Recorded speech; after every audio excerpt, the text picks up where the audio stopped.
आज की कथा में हम श्रवण करेंगे किस प्रकार से एक साधारण जीव भी इस भौतिक संसार को पार कर सकता है। ब्रह्मा जी की प्रार्थनाओं के द्वारा जब भगवान एक ग्वाल बाल के रूप में ब्रह्मा जी के सामने खड़े थे और ब्रह्मा जी अपने ही अपराध के कारण ग्लानि का अनुभव कर रहे थे, तो वे भगवान का गुणगान करते हुए इस प्रकार से कहते हैं कि हे प्रभु, एकमात्र आप ही आत्मा होने के कारण सभी जीवों के हृदय में परमात्मा रूप से विराजमान है। आप ही पुराण पुरुष हैं, अतएव आप में तो जीव की तरह जन्म आदि का तो अभाव है। जीव का तो जन्म होता है लेकिन आपका नहीं, इसलिए आपको अजबी कहा गया है। स्वयं प्रकाश होने के कारण आपको हर प्रकार की वस्तुओं को आप प्रकाशित करते हैं, लेकिन आपको कोई अन्य वस्तु प्रकाशित नहीं कर सकती है, क्योंकि संसार में सब वस्तुएं सीमित हैं, लेकिन आप तो सब सीमाओं के पार हैं। आप ही आदि पुरुष होने के कारण अनंत हैं, अर्थात देश काल एवं वस्तु की सीमा से परे हैं। आप नित्य हैं क्योंकि आप अविनाशी हैं। आप अव्यय हैं, आपका कभी भी नाश नहीं होता है, क्योंकि आप तो भौतिक वस्तु ही नहीं है। तो भौतिक संसार में तो केवल भौतिक वस्तुओं का ही लय हो सकता है, आपका तो नहीं हो सकता। आप तो आनंद अखंड है, आनंद घन है। आप सतत ही सुख स्वरूप है, आप निरंजन है, अर्थात आप सारे दोषों से रहित हैं। संसार में हर एक व्यक्ति दोषों के साथ ही जन्म लेता है, लेकिन आप इस भौतिक संसार की व्युत्पत्ति नहीं होने के कारण सभी दोषों से परे हैं। आप पूर्ण एवं अद्वितीय हैं। संसार में सारे जीव कोई न कोई अपूर्णता के साथ ही होते हैं, लेकिन प्रभु आप तो सब संसार के भी आदि कारण हैं। इसलिए ओम पूर्णमदः पूर्णमिदं पूर्णात् पूर्णमुदच्यते आपको केवल पूर्ण शब्द से ही कहा जा सकता है, क्योंकि सारा विश्व भी आप से ही आता है।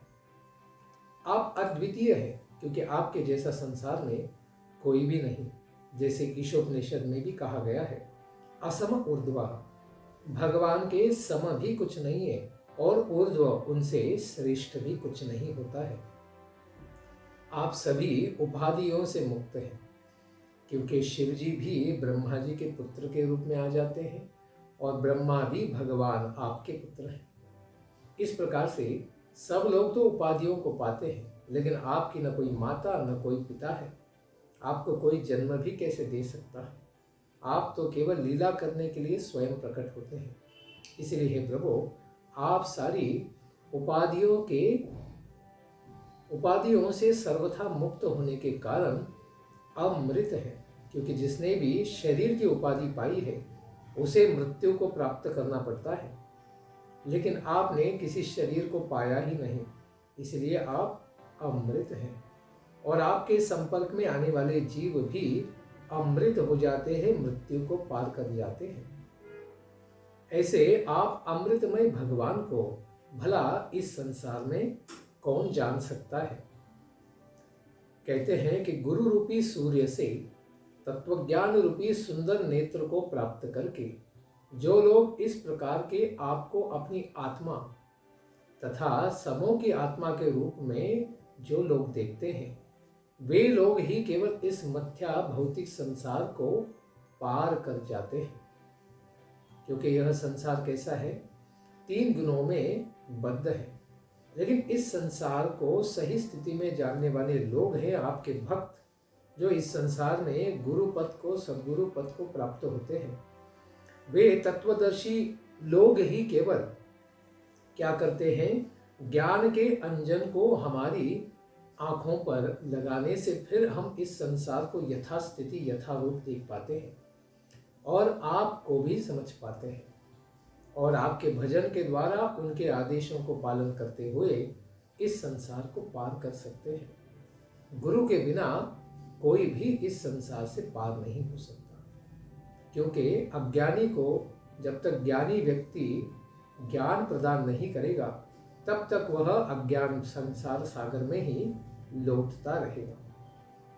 इसीलिए इस संसार में जब तक सही गुरु की प्राप्ति नहीं होती है तब तक हम फंसे ही रहेंगे। आज संसार में बहुत सारे ठगी गुरु हैं, इसीलिए सही गुरु की प्राप्ति बड़ी आवश्यक है, जो भगवान के तत्व को जानते हैं, अपने जीवन में पालन करते हैं और फिर संसार के कल्याण के लिए उसका प्रचार भी करते हैं। क्योंकि इस संसार में तो मोहित जीव ही ज़्यादा है, बद्ध जीव ही ज़्यादा है। इसलिए इस संसार में मोहित कौन कौन हो जाते हैं? कहते हैं कि जो लोग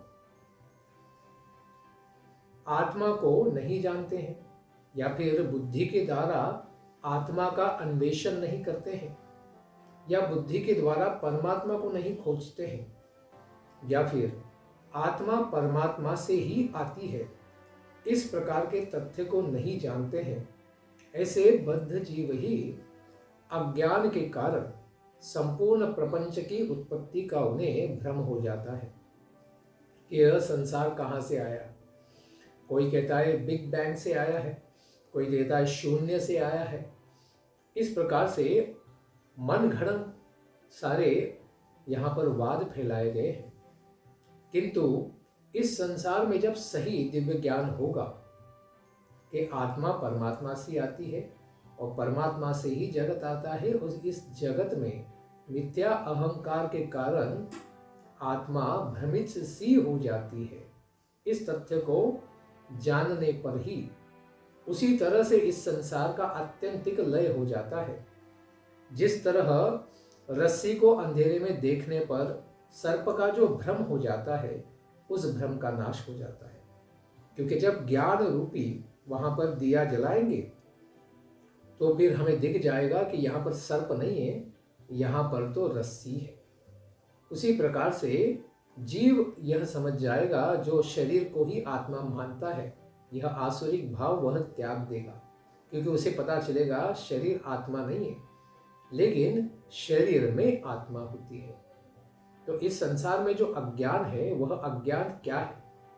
तो बहुत ही सुंदरता से ब्रह्मा जी कहते हैं कि संसार रूपी इस शरीर के बंधन को और इस शरीर से मुक्ति यानी मोक्ष, इन दोनों को ही अज्ञान कहा है ब्रह्मा जी ने। यह दोनों ही अज्ञान क्यों है? क्योंकि यह तो बंधन तो यह भी भ्रम है और मोक्ष भी भ्रम है। किसके लिए? एक शुद्ध आत्मा के लिए और परमात्मा के लिए भी। ये सत्य एवं ज्ञान स्वरूप परमात्मा अलग अस्तित्व वाले नहीं है।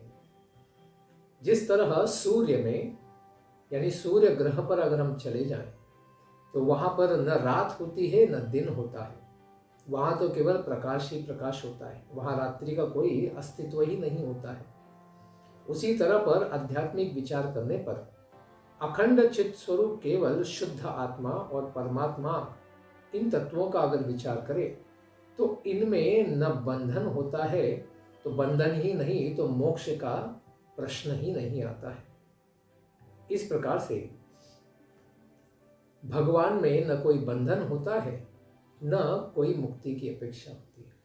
लेकिन जीव के लिए जब तक ये भ्रम है कि हम यह शरीर है, उसे इस शरीर में आत्मबुद्धि का जो दोष आ गया है, यह अनात्म बुद्धि जो उसमें आ गई है, इस दोष से उसे मुक्त होना पड़ेगा और वो फिर जान लेगा फिर आत्मा के लिए कोई बंधन ही नहीं है। ऐसा बद्ध जीव भगवान को कहाँ कहाँ खोजता है? ब्रह्मा जी कहते हैं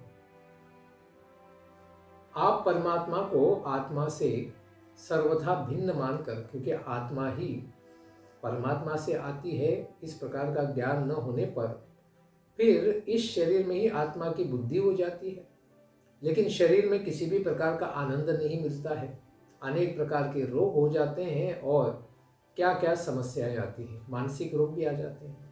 इनसे व्यतीत होकर फिर जीव को लगता है कि ये शरीर में तो कुछ है ही नहीं, तो फिर भगवान की खोज वो फिर मंदिरों में जाना शुरू कर देता है, क्योंकि शायद भगवान उधर है। इस प्रकार से भगवान आपकी परमात्मा की खोज वह फिर अपने शरीर को त्याग करके बाहर करने लग जाता है। ऐसे अज्ञानियों की कितनी बड़ी अज्ञता है, ब्रह्मा जी कहते हैं। क्योंकि अज्ञानी लोग शरीर से परेशान होकर फिर आपको बाहर ढूंढना शुरू कर देते हैं। इस यहाँ पर श्रीधर स्वामी कहते हैं कि अगर कोई वस्तु घर में नष्ट हो गई है, आत्मा और परमात्मा का शरीर में दर्शन नहीं हो रहा है, यानी वह मानो आत्मा इस शरीर में दिखाई नहीं पड़ रही, तो कोई घर में नष्ट हुई वस्तु को बाहर, घर के बाहर खोजने को व्यक्ति चला जाता है। उसी प्रकार से अपने शरीर में जो आत्मा और परमात्मा का दर्शन नहीं कर पाता है, वह भी संसार में भगवान को ढूंढने लग जाता है। क्या उसे भगवान मिलेंगे? शरीर तो आत्मा नहीं है, इसीलिए इसे तो त्यागना ही पड़ेगा। क्योंकि जो अनात्म वस्तु है उसके प्रति आत्मा की बुद्धि रखना तो दोष ही है। तो शरीर को आत्मा समझना, इस दोष से तो निवारण करना ही पड़ेगा। साथ ही इसी शरीर में आत्मा और परमात्मा दोनों का वास है। यह दिव्य ज्ञान प्राप्ति के बाद जब व्यक्ति भजन करेगा और भगवान का अन्वेषण करेगा, तभी हृदय में स्थित आत्मा और परमात्मा दोनों का भी दर्शन हो सकता है। इसलिए ब्रह्मा जी कहते हैं कि हे प्रभु, आप सबों के अंतःकरण में परमात्मा रूप से विराजमान है। ईश्वरा सर्वभूतानां हृदयेषु अर्जुन तिष्ठति। अतएव संत पुरुष फिर आपके अतिरिक्त इस संसार में जो कुछ भी भौतिक प्रतीत होता है, उस सब का परित्याग कर देते हैं। मैं मेरा का भाव त्याग कर देते हैं। घर, संसार, संपत्ति, गाड़ी, घोड़ा, बंगला सब छोड़ देते हैं और फिर आपको अपने भीतर ही हृदयस्थ गुफा में ढूंढने का प्रयास करते हैं।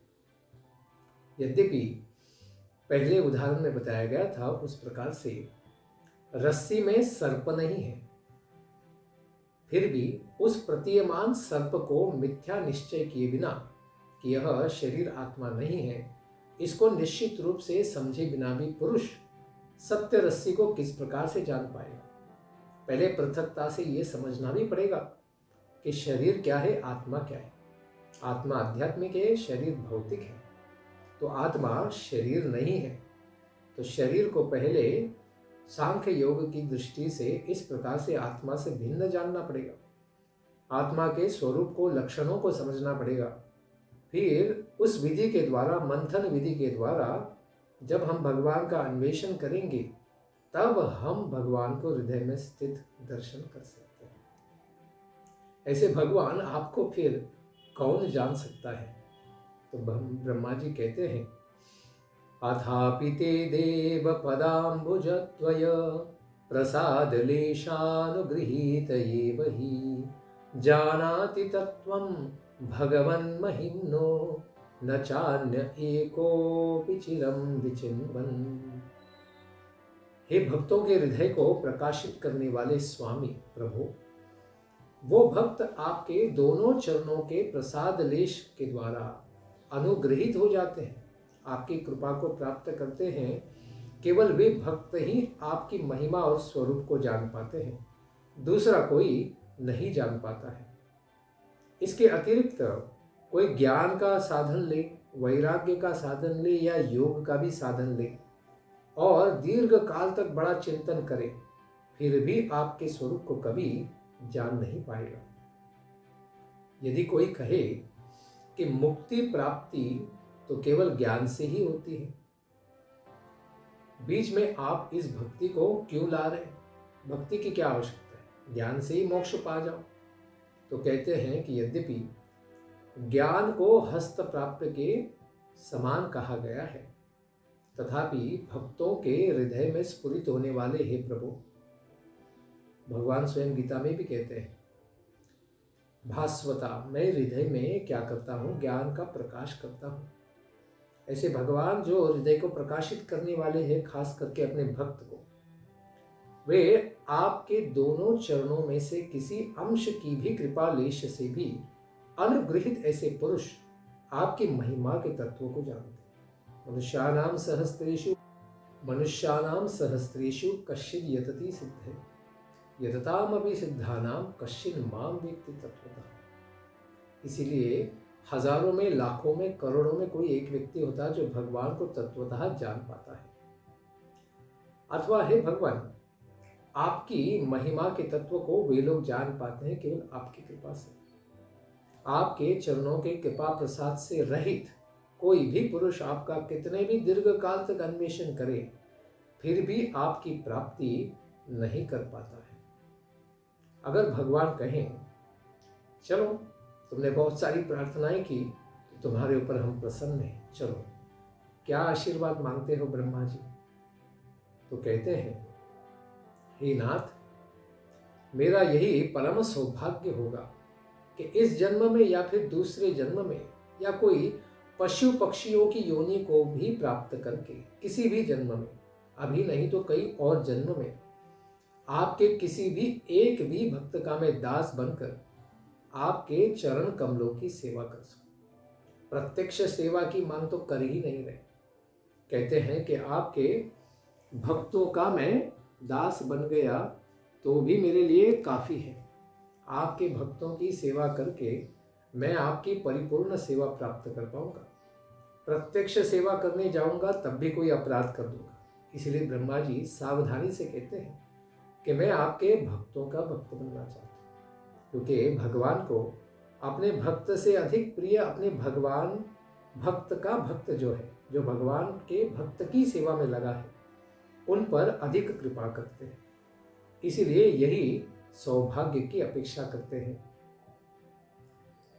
अगर भगवान कहें कि क्यों तुम्हें मेरे भक्त की सेवा चाहिए या इस प्रकार का जन्म चाहिए, तो ब्रह्मा जी कहते हैं अहोति धन्या व्रजरो अहोति धन्या व्रजगो रमण्यः स्तन्यामृतं पीतमतीव ते मुदा यासां विभोवत् सतरात्मजात्मना यत्तृप्तयेद्यापि न चाल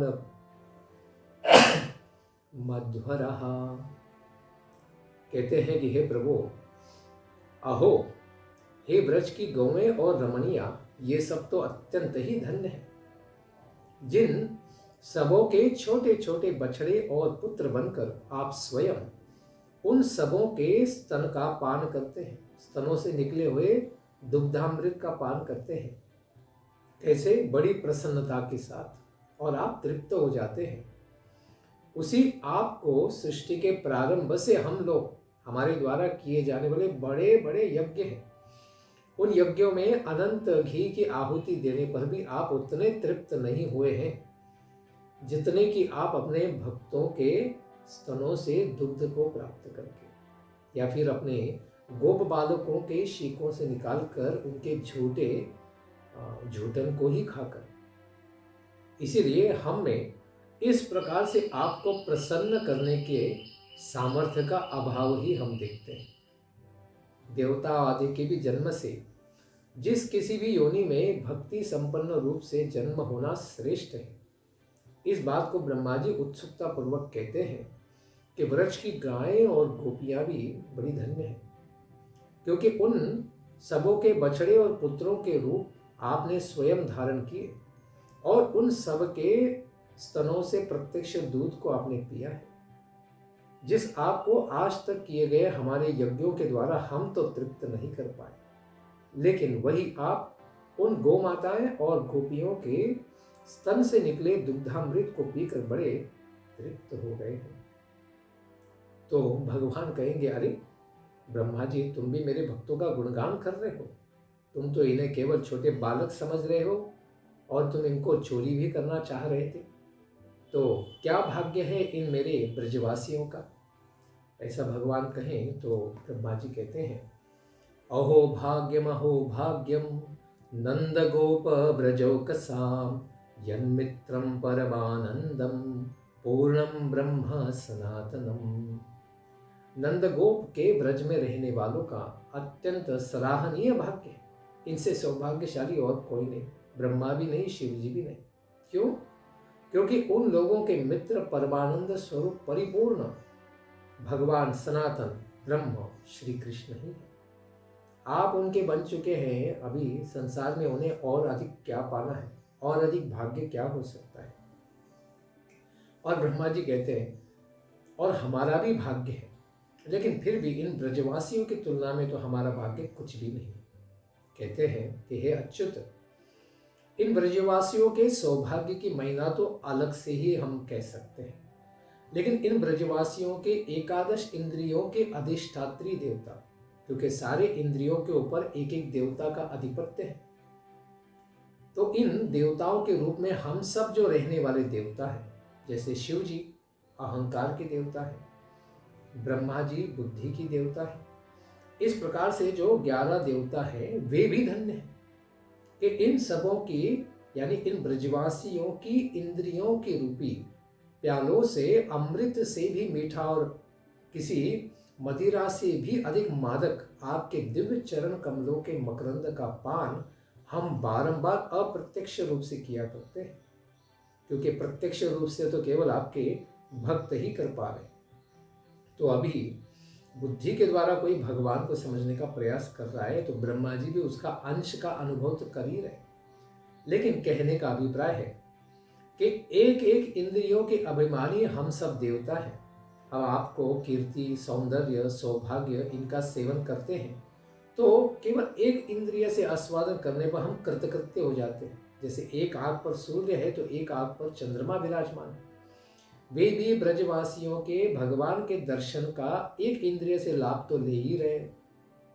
इस प्रकार से हम उतने अनुभव से कृतकृत्य आनंदित हो जाते हैं, तो फिर अपनी सभी इंद्रियों के द्वारा, 11 इंद्रियों के द्वारा इन सबों का सेवन करने वाले, आपका दर्शन करने वाले आपके भक्त ब्रजवासी जो है, इनके भाग्य में हम क्या कह सकते, क्योंकि आपने सारी इंद्रियों के द्वारा आप इनके इंद्रियों के विषय बन गए हैं। इसीलिए ये ब्रजवासी अत्यंत महान है। तो कृष्ण कहें तो फिर इसी से संतुष्ट हो गए हो या और भी कुछ कहना है? तो ब्रह्मा जी कहेंगे नहीं नहीं, और भी अपेक्षा है। कहते हैं कि हे प्रभु, इस ब्रज भूमि की किसी अटवी में, विशेष रूप से गोकुल महावन में किसी प्रकार से जन्म प्राप्त कर लेना बड़े ही सौभाग्य की बात है, क्योंकि यहाँ जन्म होने पर आपके किसी न किसी प्रेमी के, यानी किसी भक्त के चरणों की धूलि रजकण हमारे सिर के ऊपर पड़ जाएगी। इसीलिए ब्रह्मा जी बरसाना में क्या बन जाते हैं? पर्वत बन जाते हैं, ताकि राधा रानी और गोपियों के चरण कमलों की रज उनके ऊपर पड़े। इन ब्रजवासियों का जीवन आपका ही जीवन है, कुछ अलग नहीं है। आपका जीवन और ब्रजवासियों का जीवन अलग अलग नहीं है, क्योंकि वे सब आपके परम प्रेमी हैं। उन चरणों की धूलि मिलना आपके ही चरणों की धूलि मिलने के समान है। आपके चरणों की धूलि मिले न मिले, आपके भक्तों की चरणों की धूलि ही हमारे लिए आवश्यक है, उससे ही हमारा काम हो जाएगा। आपके चरणों की धूलि को तो आज तक श्रुतियां भी ढूंढ रही हैं, वे भी नहीं पा रही हैं। इसलिए कहते हैं कि मैं जो प्रार्थना पहले से कर रहा हूं कि हे नाथ, वही मेरा सौभाग्य होगा। इसी को कहते हुए कहते हैं, इस संसार में मनुष्य योनि हो या पशु पक्षी कीटक या फिर तृण का कोई छोटी सी लता भी हो, इस रूप में भी जन्म प्राप्त कर लेना ब्रज में, गोकुल में, महावन में बड़ा ही महान है। यदि कोई पूछे कि सत्यलोक को छोड़कर, अपने महान सारे लोगों के ऊपर स्थित है सत्यलोक, ऐसे ब्रह्मलोक को छोड़कर यहाँ ब्रज में जन्म लेने में कौन सा लाभ है? तो ब्रह्मा जी कहते हैं कि भगवान के किसी भी प्रेमी के चरण कमलों की धूलि से मेरा अभिषेक हो जाए, इससे बड़ा मुझे ब्रह्म पद पर बैठकर ब्रह्मा जी का सारे देवताओं द्वारा होने वाला अभिषेक भी अभिप्रेत नहीं है। यदि कहे कि गोकुलवासी ही क्यों धन्य है, इसका भी उत्तर देते हैं, क्योंकि ये गोकुलवासी ब्रजवासी जो है भगवान कृष्ण परक है, भगवत परक है। इनकी हर एक सांस पर कृष्ण का अधिराज है। अतएव उनके चरण कमलों की धूलि श्री भगवान के चरण कमलों की धूलि के समान ही है, क्योंकि वे सदा ही भगवान का चिंतन करते हैं। उनके चरणों की रच भगवान के चरणों की रच के समान ही है, क्योंकि यह रच तो आज तक श्रुतियां यानी वेदों को भी प्राप्त नहीं हुई। भगवान अगर कहें कि मेरे भक्त अगर इतने महान हैं तो इनकी सेवा के बदले में मैं इन्हें आदान प्रदान, प्रेम का आदान प्रदान करने के लिए मैं क्या विशेष उपहार दे सकता हूं, इसको तुम बता सकते हो?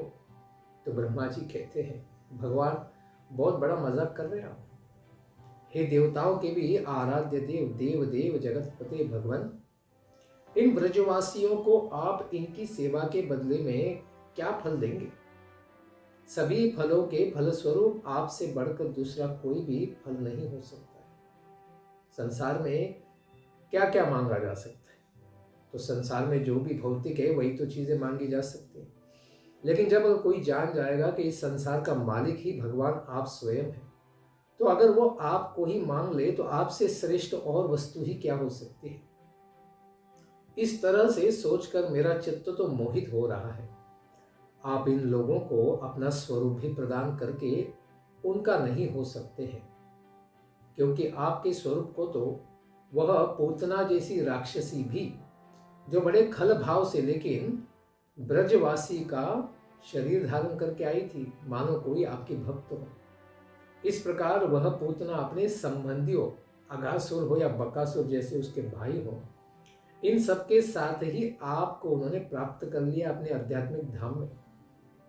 केवल जिसने वेश ही धारण किया था साध्वी का, लेभे गतिम धात्री उचिताम ततोन्यम, उसने भी आपकी सेवा का धात्री पद प्राप्त कर लिया, किंतु उसके हृदय में तो अत्यंत क्रूरता थी।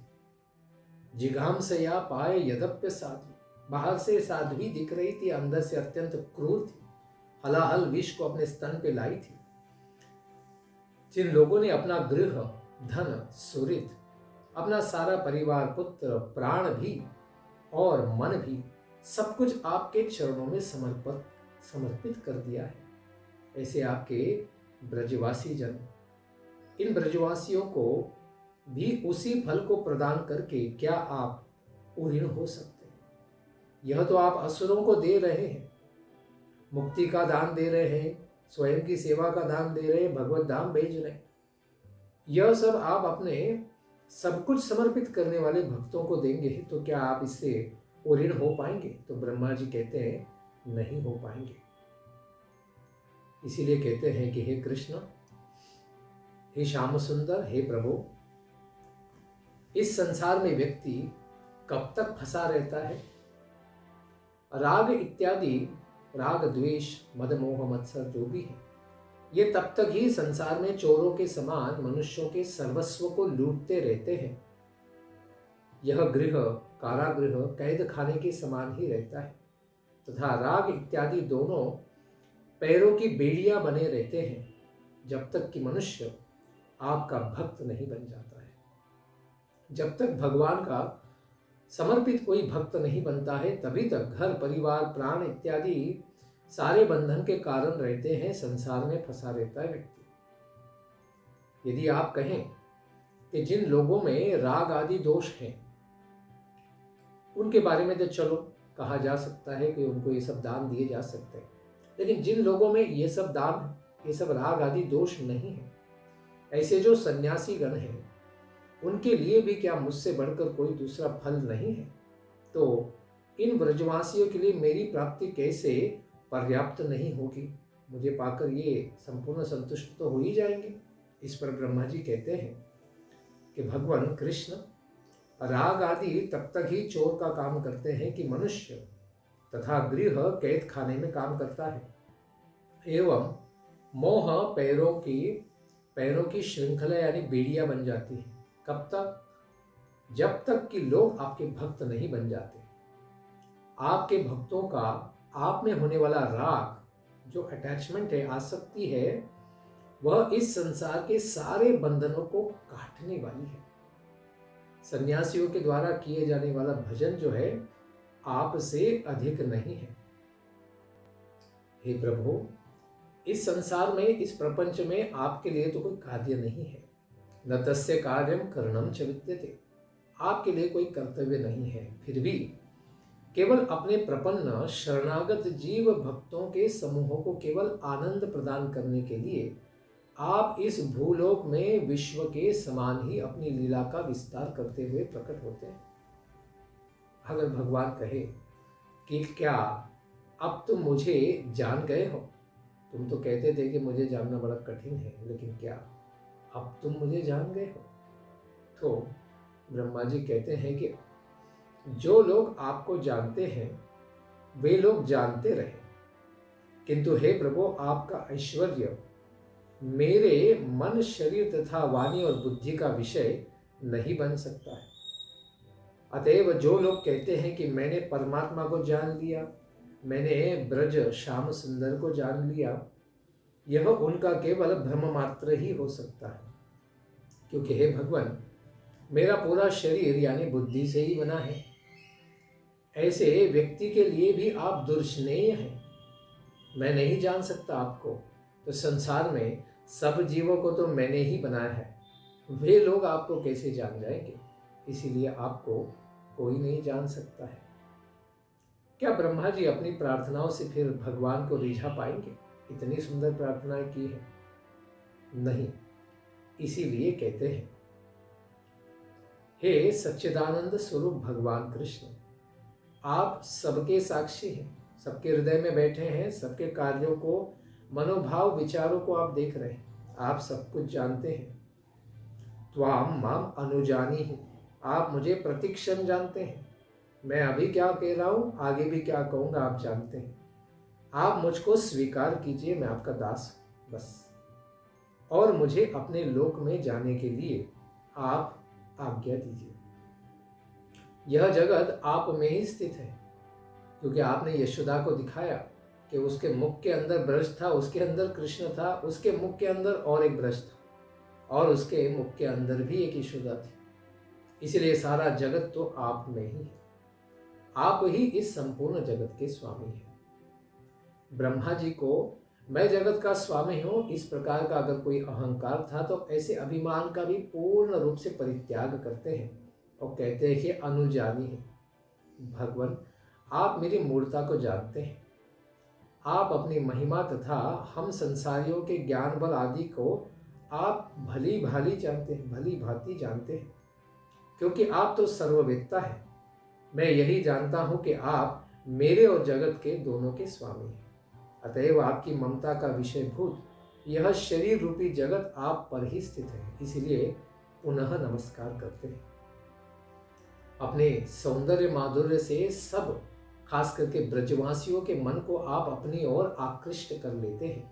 ऐसे भगवान श्री कृष्ण, हे वृष्णि वंश रूपी कमल को विकसित करने वाले सूर्य, हे पृथ्वी, हे देवता, ब्राह्मण तथा पशु रूप सागर की वृद्धि करने वाले चंद्र, चंद्रवंश में सोमवंश में प्रकट होने वाले सोमवंश के तारे, पाखंडियों के धर्मजन्य रात्रि के अंधकार को विनष्ट करने वाले चंद्रमा, और उस रात्रि को पूर्ण समाप्त करने वाले हे सूर्य, हे पृथ्वी पर रहने वाले राक्षसों को सर्वथा विनष्ट करने वाले भगवान सूर्य इत्यादि सभी देवताओं के पूज्य भगवान, कल्प पर्यंत, यानी ब्रह्मा जी कहते हैं मेरे पूरे दिन 1000 दिव्य युगों तक मैं आपके चरणों में नमस्कार करता हूं।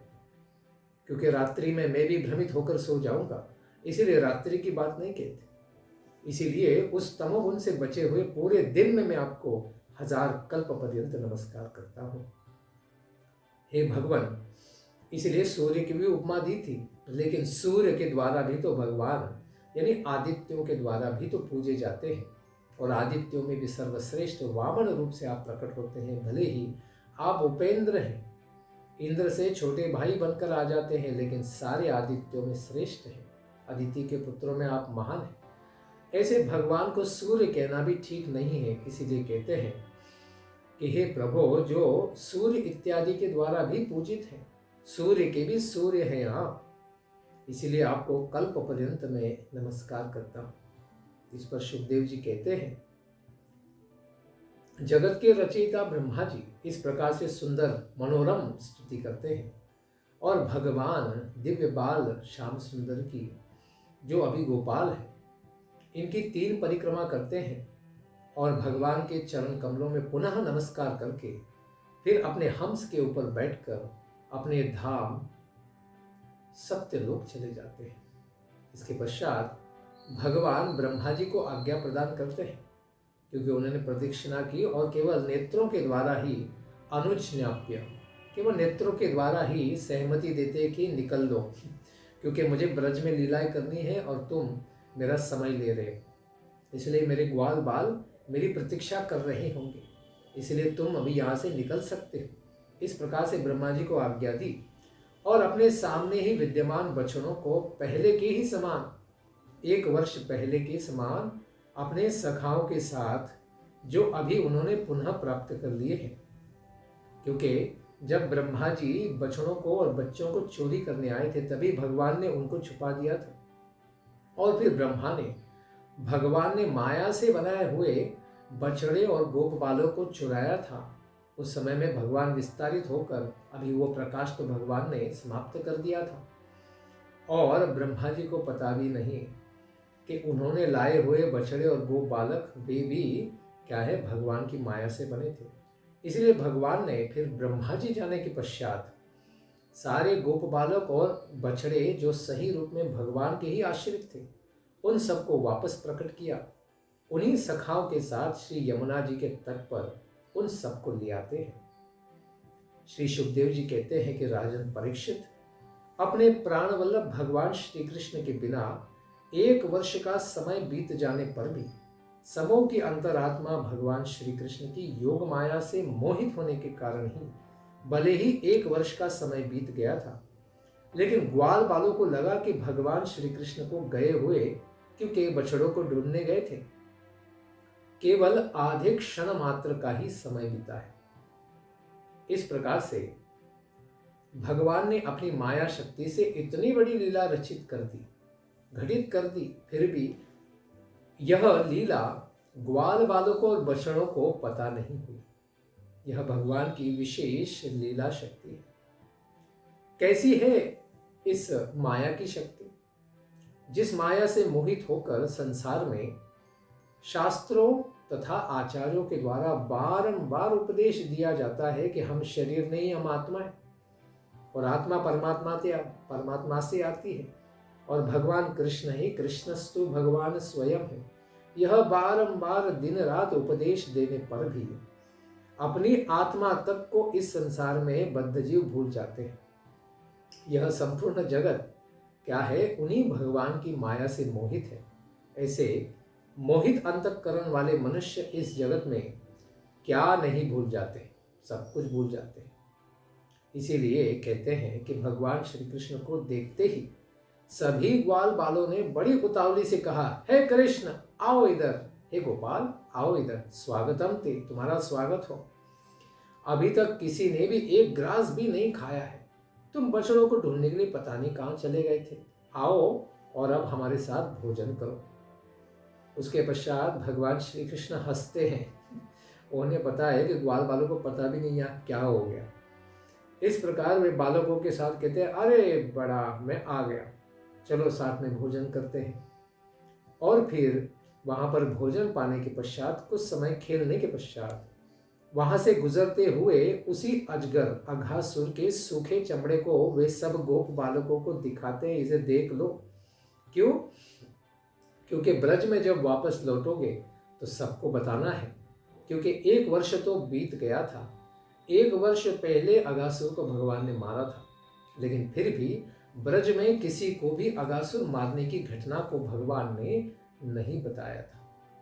अब 1 वर्ष के पश्चात उसी घटना को उन ब्रज गोपाल बालकों को उन्होंने दिखाया, इसीलिए कि जब वो ब्रज में वापस जाएंगे तो अघासुर की बात को भूतकाल के समान नहीं कहेंगे, कहेंगे कि बस आज ही कन्हैया ने इसको मारा है, इस प्रकार से कहेंगे और लीला का भेद नहीं होगा। इस प्रकार से भगवान ने बड़ी चतुरता से इसी लीला को संपन्न किया। ऐसे भगवान श्री कृष्ण, इनके सिर पर मोर पंख का मनोज्ञ मुकुट और घुंघराले सुंदर केशों में सुगंधित मनोहर पुष्प गूथे हुए थे। उनके श्याम वर्ण के शरीर पर नवीन धातुओं से चित्रकारी की गई थी। बड़े बड़े सुंदरता से उनका मुख कमल सजाया गया था।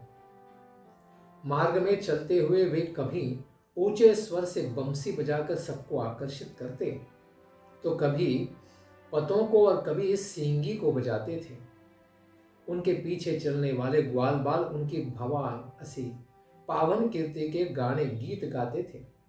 कभी वे नाम लेकर अपने बछड़ों को पुकारते, तो कभी मार्ग में खड़ी गोपियों को अपनी तिरछी नजर से देख लेते थे, तो गोपियां बड़ी आनंद मग्न हो जाती थी।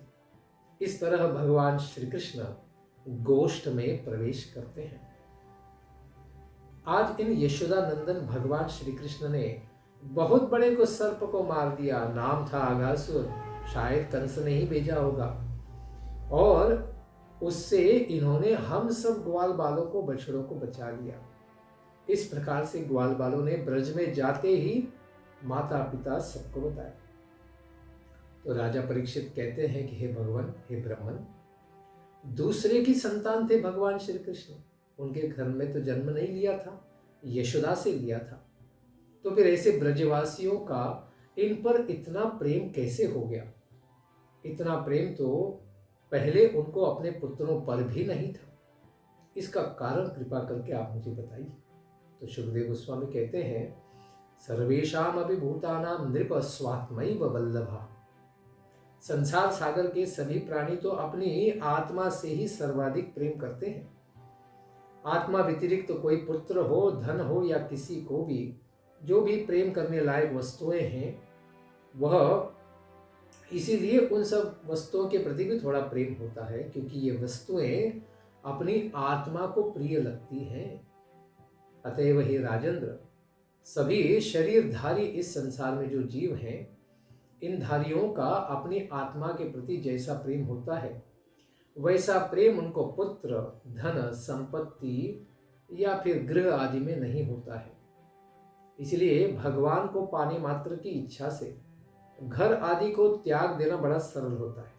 लोग कहते हैं कि अरे आपने इतनी भरी जवानी में सरकारी नौकरी छोड़ दी, आपने घर को छोड़ दिया और सारी वस्तुओं का त्याग कर दिया, ये कैसे संभव है?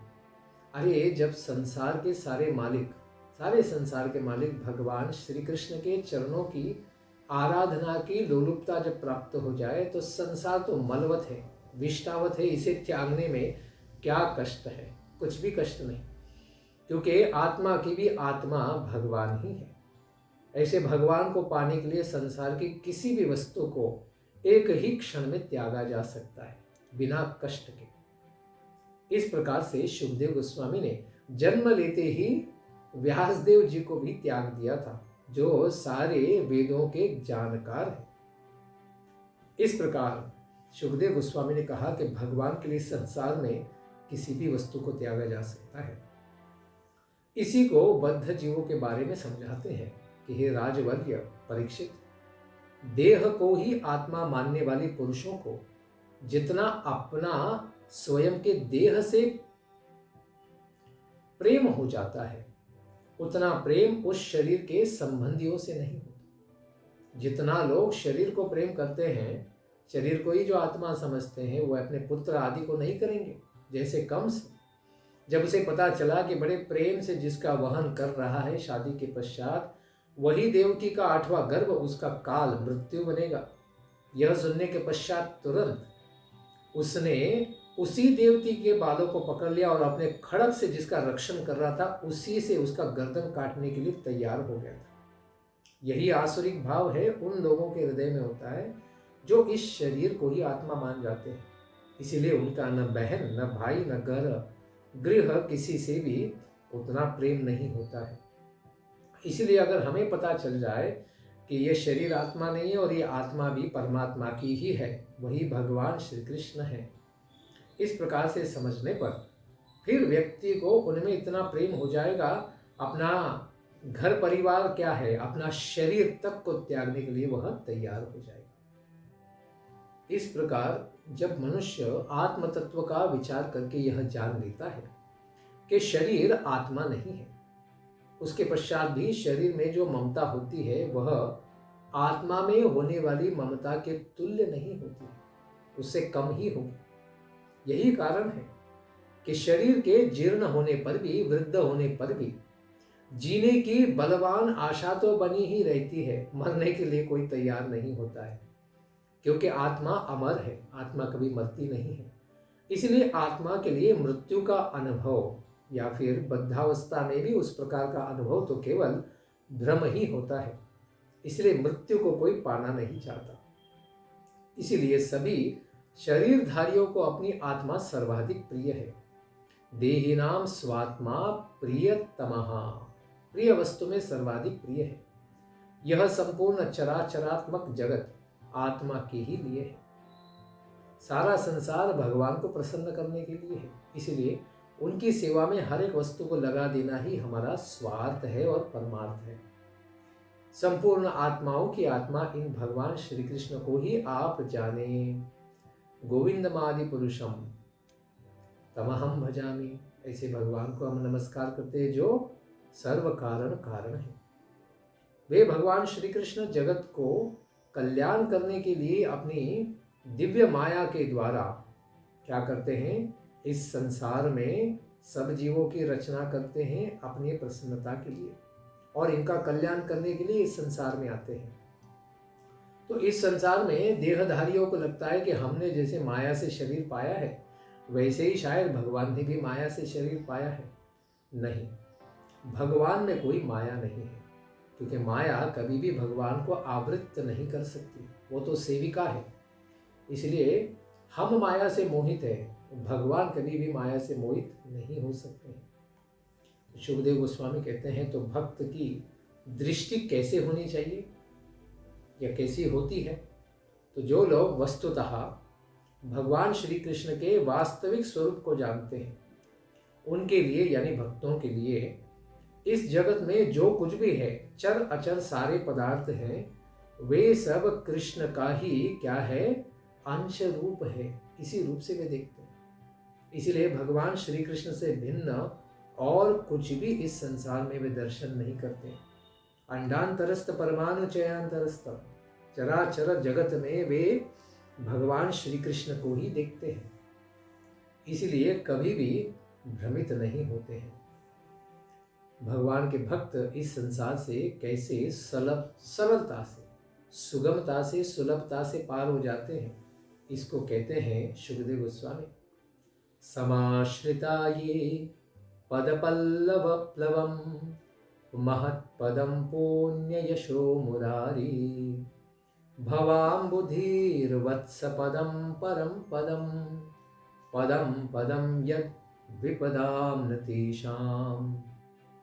शुभदेव गोस्वामी कहते हैं कि जिन भक्तों ने पुण्यकीर्ति भगवान श्री कृष्ण के पद पल्लव को ही महान नौका बना लिया है, भगवान के चरण कमल रूपी दिव्य पंखुड़ियों से बनी हुई महान नौका को जिन्होंने धारण कर लिया है, उसी में जो लोग सवार हो गए हैं, उनके लिए यह भौतिक संसार सागर जो है, एक बछड़े के खुर से बने हुए छोटे से गड्ढे में समा जाए उतना जल, बस उतने समान ही हो जाता है।